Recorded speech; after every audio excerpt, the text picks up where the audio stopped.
आली चालली. आपण सगळेजणांनी दिवाळी साजरी केली, आनंदाने साजरी केली. परंतु आमच्या या कृषीप्रधान देशामध्ये, कृषीप्रधान देशातला जो काही शेतकरी आहे, त्या शेतकऱ्याच्या घरात अंधार आहे. तो शेतकरी सुखी नाही, आनंदी नाही. कारण गेल्या 2 वर्षापासून शेतकऱ्याच्या मालाला भाव नाही. मागच्या 2 महिन्यापूर्वी सोयाबीन आयात केला. आत्ता कापसाच्या 22 लाख गाठी आयात केल्या. अशा परिस्थितीमध्ये की आज दिवाळी येऊन ठेपलेली आहे, हंगाम आलेला आहे आणि या हंगामाच्या काळामध्ये कापसाची आयात करून मला असं वाटतं या सरकारने शेतकऱ्याच्या जखमेवर मीठ चोळण्याचं काम केलेलं आहे. असं निर्दयी सरकार हे शिंदे भाजप सरकार जे आहे, खरं तर या सरकारचा मी तीव्र शब्दात निषेध करते. आज आमचा शेतकरी हवालदिल झालेला आहे. जेव्हा त्यांनी बघितलं की कापसाच्या म्हणजे कापूस त्याचा उत्पन्न शेतातून त्याच्या घरात आलेलं आहे आणि अशा परिस्थितीमध्ये कापसाच्या गाठी आयात करणं, जे त्याच्या तोंडात आलेला घास हिसकावून घेण्याचं काम या सरकारने केलेलं आहे. म्हणून खरं तर आपल्या पत्रकार बांधवांना फराळाचं निमित्त होतंच, परंतु आज शेतकरी सन्मान दिवस आहे आणि या शेतकरी सन्मान दिवसाच्या दिवशी जो काही शेतकऱ्याच्या तोंडातला घास काढून घेण्यात आलेला आहे, हा अतिशय शोकांतिका आहे आणि अतिशय वाईट दिवस या शेतकऱ्यावर या सरकारने आणलेले आहेत. हे या खरं पत्रकार परिषदेच्या माध्यमातून आपल्यापर्यंत पोहोचवायचं होतं आणि आपल्या माध्यमातून सबंध शेतकऱ्यांपर्यंत हे पोहोचवण्याचं एक निमित्त होतं. सोयाबीनला भाव मिळावा यासाठी आम्ही गेल्या 2-2.5 वर्षापासून अनेक आंदोलनं केलेत. आपण सगळेजण बघत आहात, आपण सगळेजण साक्षीदार आहात. धरणे आंदोलनं केले, रास्ता रोको केलं, सगळ्या गोष्टी करून बघितल्या, सरकारचा निषेध केला, तरी सुद्धा शेतकऱ्याच्या मालाला भाव मिळाला नाही. शिवसेना उद्धव बाळासाहेब ठाकरे या पक्षाच्या व्यतिरिक्त तुम्ही या पाचोरा भडगाव मतदारसंघामध्ये कोणत्या नेत्याने, कोणत्या उमेदवाराने हे आंदोलन असे केले शेतकऱ्याच्या विरोधात, हे आपण दाखवून द्या. एकाही व्यक्तीने असे आंदोलन केले नाहीत. शेतकऱ्याच्या बाजूने कुणीही बोललं नाही. ना विद्यमान आमदार बोलले, ना अमोलभाऊ शिंदे बोलले. हे सगळे सत्तेमध्ये होते आणि तरीसुद्धा यांनी कोणत्याही गोष्टीचा प्रयत्न शेतकऱ्याच्या भाववाढीसाठी केलेला नाही. ही अतिशय शोकांतिका आहे. खरं तर शेतकऱ्याचा प्रश्न म्हणजे हा अगदी जिव्हाळ्याचा प्रश्न आहे आणि या जिव्हाळ्याच्या प्रश्नावर जर तुम्ही काहीच बोलत नसाल आणि जर का शेतकऱ्याचा मधल्या काळामध्ये पाऊस पडला, अतिवृष्टी झाली, शेतकऱ्याचं नुकसान झालं, अशा वेळी स्वतःला कुणी कृषी मित्र म्हणतं, कुणी भूमिपुत्र म्हणतं. भूमिपुत्र म्हणवून घेणारे फक्त शेतकऱ्याच्या बांधावर जातात आणि बांधावर जाऊन सेल्फी काढतात. मला असं वाटतं की नुसतं तुम्ही नौटंकी करण्यापेक्षा खरोखर शेतकऱ्याचे अश्रू पुसण्यासाठी तुम्ही सरकारकडून शेतकऱ्याचे प्रश्न मिटवण्यासाठी काही प्रयत्न केले असतील तर आपण दाखवून द्यावं. मला असं वाटतं की यांनी फक्त स्वतःला मतं मिळवण्यासाठी शेतकऱ्याच्या बांधापर्यंत जातात. हे आमच्या शेतकरी बांधवांनी लक्षात घेतलं पाहिजे. हे फक्त मतं, शेतकऱ्याची मतं मागण्यासाठी फक्त हा प्रकार चाललेला आहे. हे आपल्या सगळ्यांच्या माध्यमातून मी सबंध जनतेला सांगू इच्छिते. दुसरा विषय महत्त्वाचा, विद्यमान आमदारांनी 3,000 कोटीचा विकास केल्याचा जो काही दंडोरा पिटवला, जर तुम्ही 3,000 कोटीची कामं केलेली आहेत तरी सुद्धा तुम्हाला वैशाली सूर्यवंशी नावाचा उमेदवार शोधून आणून उभा करावा लागतो, ही किती भयानक प्रकार आहे याच्यातच तुम्हाला लक्षात आलं आहे की इथं आता माझी हार होणार आहे, म्हणून हा केविलवाणा प्रयत्न त्यांनी केलेला आहे. त्या दिवशी आपण सगळेजण होतात, उमेदवारी अर्ज भरण्याच्या दिवशी, शेवटच्या दिवशी किती भयानक प्रकार पाचोरा प्रांत कार्यालयात जो घडला, ही पाचोरा बडगावची संस्कृती नाही.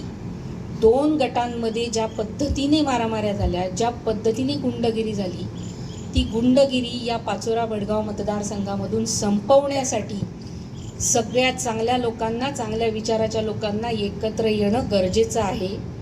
ह्यांच्या पायाखालची वाळू घसरते आहे म्हणून हा प्रकार केलेला आहे. खरं तर केंद्र सरकारने आत्ता 7,521 रुपयाचा हमीभाव कापसाला दिलेला आहे आणि ॲक्च्युअलमध्ये फक्त 5,500 ते 6,000 रुपये भाव शेतकऱ्याला मिळतो आहे. म्हणजे जो हमीभाव ठरवलेला आहे तो हमीभावसुद्धा पूर्ण देऊ शकत नाही असं हे सरकार आहे. हेच मागच्या वर्षी म्हणजे उद्धव साहेब जेव्हा मुख्यमंत्री होते त्यांनी 10,000 रुपये भाव आमच्या शेतकरी राजाला दिलेला होता. अगदी कोरोनाचा सारखी महामारी असताना सुद्धा इतका चांगला भाव दिला. असं हे शिंदे भाजप सरकार जे आहे ते शेतकऱ्यांचं शोषण करणारं सरकार आहे असं धडधडीत दिसतं आहे. मी आपल्या माध्यमातून शेतकरी बांधवांना आवाहन करेल की या जुमलेबाजांपासून आपण सावध राहा. अगदी कोरोनाचा सारखी महामारी असताना सुद्धा इतका चांगला भाव दिला. असं हे शिंदे भाजप सरकार जे आहे ते शेतकऱ्यांचं शोषण करणारं सरकार आहे असं धडधडीत दिसतं आहे. मी आपल्या माध्यमातून शेतकरी बांधवांना आवाहन करेल की या जुमलेबाजांपासून आपण सावध राहा. यांना फक्त तुमचे मतं पाहिजे आहेत. त्यांना माहिती आहे शेतकरी कुठेच जाणार नाही म्हणून शेतकऱ्याला गृहीत धरलेलं आहे या जुमलेबाजांनी.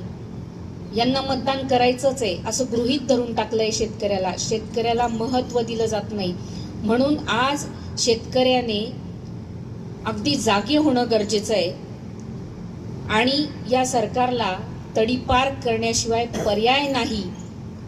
इथे जेवढेही उमेदवार आहे युतीमधले तेवढ्या सगळ्यांना तडीपार करण्याशिवाय पर्याय नाही. हे मी शेतकरी बांधवांना अगदी विश्वासाने सांगते की आपण जर का आता यांना निवडून दिलं तर आपल्याला पुढचे 5 वर्ष रडण्यासाठीच रडावंच लागेल. अशा पद्धतीचे 5 वर्ष राहतील. म्हणून आपल्याला जर चांगले दिवस आणायचे असतील तर आपण विचारपूर्वक मतदान केलं पाहिजे. जसं मी आता 2-2.5 वर्षापासून आपण बघत आहात, मी शेतकरी बांधवांसाठीच आज मी शेतकऱ्यांवर का बोलते, कारण की शेतकरी सन्मान दिवस आज आहे. मी गेल्या 2-2.5 वर्षापासून शेतकऱ्यांवरच काम करते आहे, तरुणांवर करते आहे, महिलांवर करते. माझे वडील तात्यासाहेब त्यांनी आयुष्यभर शेतकऱ्यांसाठी स्वतःला वाहून घेतलं. त्या पद्धतीने मी सुद्धा शेतकऱ्यांचे प्रश्न विधानसभेत पोहोचवण्यासाठी माझा 100% प्रयत्न असेल. कारण मी सुद्धा स्वतः कृषी पदवीधर आहे म्हणून शेतकऱ्यांच्या समस्या, शेतकऱ्यांच्या भावना ह्या सगळ्या मी समजू शकते. त्यामुळे मी आपल्या माध्यमातून शेतकरी बांधवांना सांगेल की मतदान करताना आपल्या हिताचं जे असेल त्याच व्यक्तीला मतदान करा आणि मतदान करताना आपण सगळ्यांनी शिवसेना उद्धव बाळासाहेब ठाकरे, शरदचंद्रजी पवार साहेब, सोनियाजी म्हणजेच महाविकास आघाडीच्या उमेदवारालाच आपण मतदान करावं आणि मतदान रूपी आशीर्वाद द्यावेत हे मी आपल्या सगळ्यांच्या माध्यमातून विनंती करते. कारण की शेतकरी बांधव हा काही फक्त गृहीत धरणारा विषय नाही, हा जगाचा पोशिंदा आहे. भारतीय अर्थव्यवस्थेचा कणा आहे आणि त्याची जी काही थट्टा मांडलेली आहे आज सरकारने, तर या शेतकऱ्यांनी आता जागं होण्याची खरं वेळ आलेली आहे. खरं तर आता विधानसभा निवडणूक लागलेली आहे.